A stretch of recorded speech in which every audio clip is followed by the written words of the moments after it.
Hey guys, Sean with Custom Offsets TV on the YouTube. But we have a I never knew. People have been asking, I keep scorpion lining my vehicles, so people have started commenting on there wanting to know more about it. This isn't our typical wheelhouse. See what I did there, Fuller? But I figure we might as well answer the question because you keep asking it, so we'll make a quick video I never knew about scorpion lining, rhino lining, line Xing, basically bed lining a vehicle and why the hell I keep doing it. So I'll start with the one I did first. The Custom Offsets Avalanche was originally Plastidip. So I Plastidip this entire truck, top to bottom. It went on really well. I did it myself. It cost me $600. I loved it. It lasted for like 2 years and I was waxing the hell out of it and everything. It kept the matte shine to it. It actually worked really well. Then I went to remove it because Plastidip is sold as easy to remove. Well, I must not have done it right because it was a nightmare. I'll never Plastidip anything big again in my entire life, and I'm still upset about it, and that was 2 years ago, and I still don't have any fingerprints from removing all of that Plastidip. So when I redid it, I decided to use bed liner. And one of my concepts, and this is a scorpion liner, they're one of the ones that lay it a little more flat. So Fuller, if you come kind of get a close-up on that, you'll see that it's not very rough. It's got a texture to it, but it's almost closer to a Plastidip texture.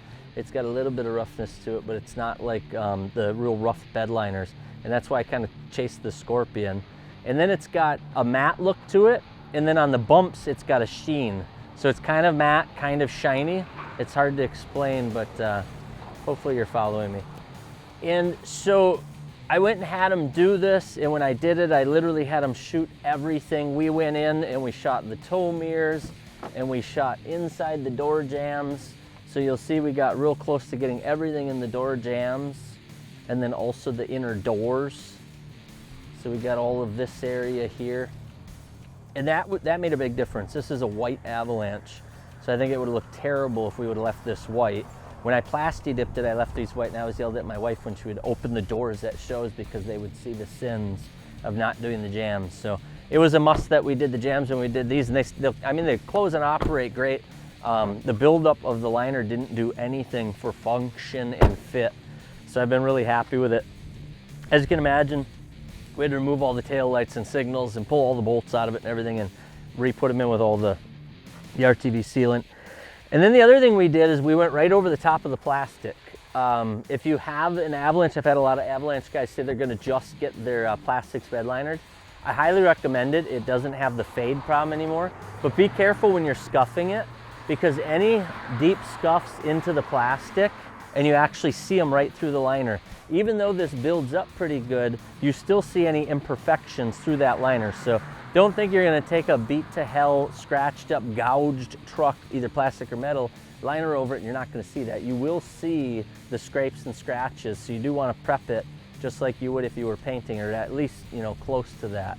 I did the covers on this thing. I did literally everything in the liner so that it would be durable. So the cost on a truck like this, because it doesn't have a lot of stuff to take apart, most of it was able to pull off pretty easy, and then they did the entire vehicle, is right around 2,000 bucks. If it were a pickup truck where the box has to come off so you can do the back of the cab, I think he said it'd be around the same price, about 2,000 bucks installed, sprayed on there. So I think you should be able to find a price like that anywhere. That seemed like a pretty typical price point. So this is the black one, and that's a pretty standard color. With these liners, you can get all different colors. So they've got a huge color palette, and then you can start getting custom mixed colors, but then you're gonna start spending money because each of those containers of the pigment or whatever starts to increase the price.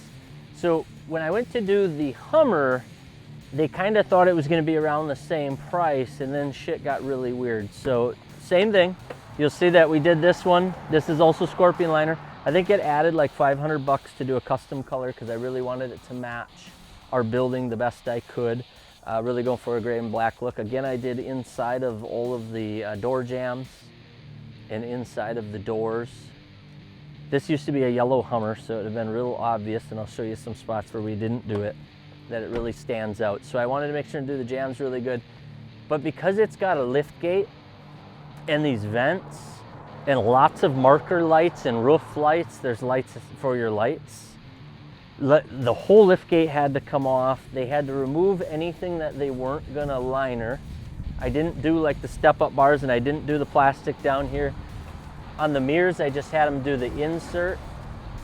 So that was an area that they had to tape off.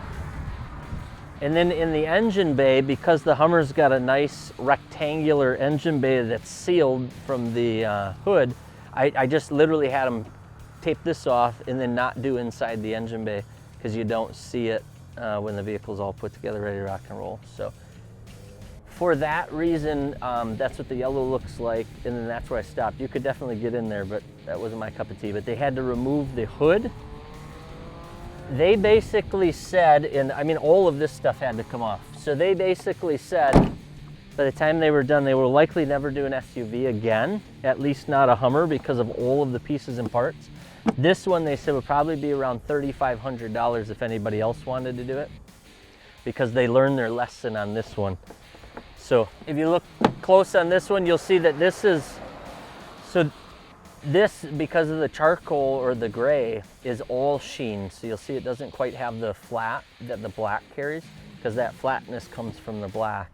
And then this one with the pigment in it actually gave it a sheen. But I keep it dirty, so then it still looks more of a matte look. So cost, almost $4,000 with this one, with all the pieces and parts in. It's a huge vehicle, and they had to do the roof and pull the roof racks off and everything. And then about $2,000 for that one. Plasti dip on these would have been probably $700 and probably, almost $1,000, but you'd have spent time, and it had been almost impossible to do the door jambs and everything without taping everything off. So what he basically told me, and what I've learned, is when you're lining, you basically have choices, right? Plasti dip, which you're not gonna spend as much money, but you're gonna have the problems and it's not gonna be done as well. And then you could do a wrap. To me, a wrap on this vehicle just wouldn't have the durability. I plan on beating the piss out of this thing, and this is kind of my winter vehicle / my go up into the Northwoods and wreck it vehicle. And that's why I put these, the wheels on it. They look fancy, but they're actually a used set that I had sitting around that I've actually knocked some chrome off of already. And that's the plan, is to get them powder coated once I get them nice and wracked.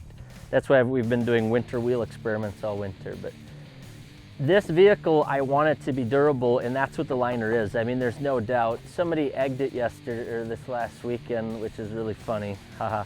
But it didn't do anything. I just went with the hose and washed the egg off of it. So it's anti-egging capabilities, right, Fuller? Because I'm pretty sure you're the one that did it. So what else was I gonna tell them, Fuller? Tell me more. I think I better go to my cheat sheet. And then the other option would be paint. So what they said is you basically could have painted this vehicle for the same price we lined it, because it's the same process. You still have to prep everything. You still have to take everything apart, and then you have to put it all back together, and then the taping off and everything. I mean, all these side vents had to come out. Everything had to come out of here.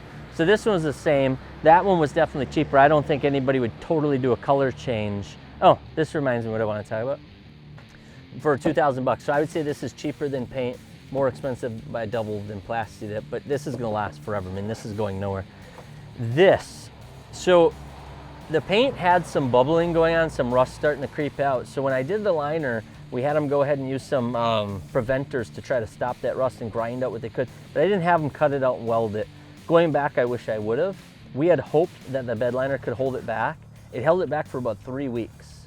In 3 weeks, the rust was already bubbling through.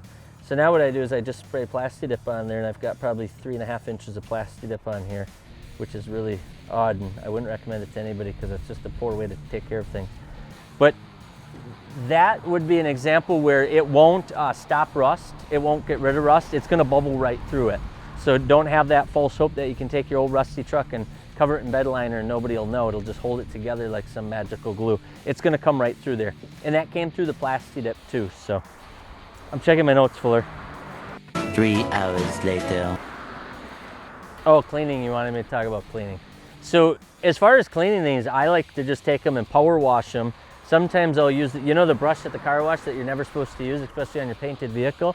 That is perfectly awesome on a truck that's been linered. But I just power wash these things and they get right back to it. They're a little bit shinier, and this one's a little bit more knocked down too, because I told them to keep it as flat as possible. This one I can actually go around it with a spray detailer, and it works really well.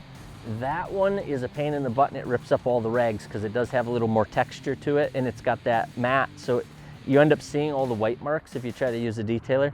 So I pretty much stick to power washing on that one. I think that's it. You guys just kind of asked, you know, why do I keep linering these vehicles?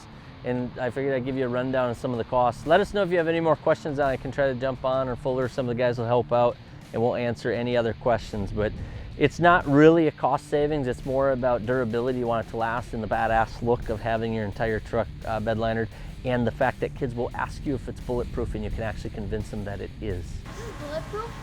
Well, I hope so, the way this world's going.